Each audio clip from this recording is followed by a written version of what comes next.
Rồi tao nó làm sao có first time live vào first time vậy? Tao vẫn sẽ còn một tiếp live khai giang hay nó thì nó tay sẽ khai giang của tao nó rồi mà lại nhá này anh này live khai đi kisah kapan tao có joto bay asal live rồi anh saya koran saya kuso tay anh bên này phải đi live kisah phải đi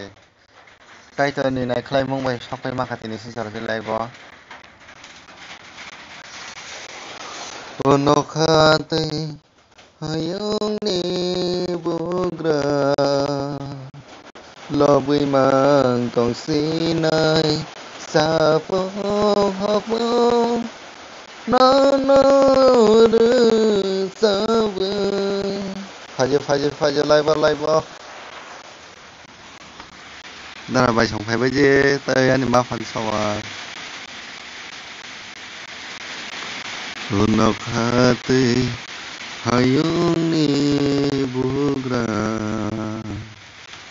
Lobui mang tong sinay sa po hapmo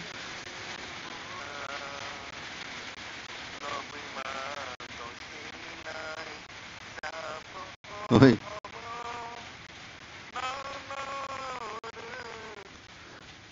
Khorang kisah di tahun tong ani network maya kam ke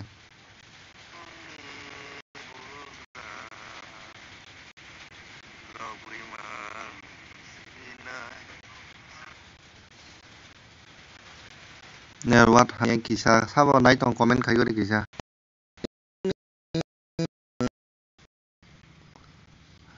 comment khai comment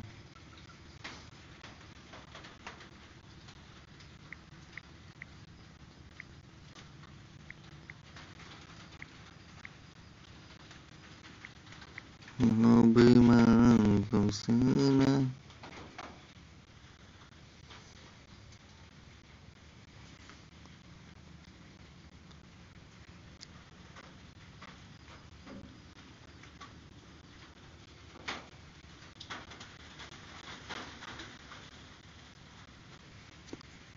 comment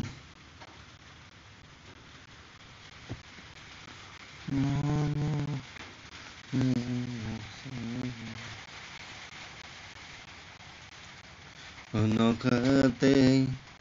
hayong ni bugra Antong sinay Hapong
Soy mini kai thang ta không live bộ phải ya Unokate hayong ni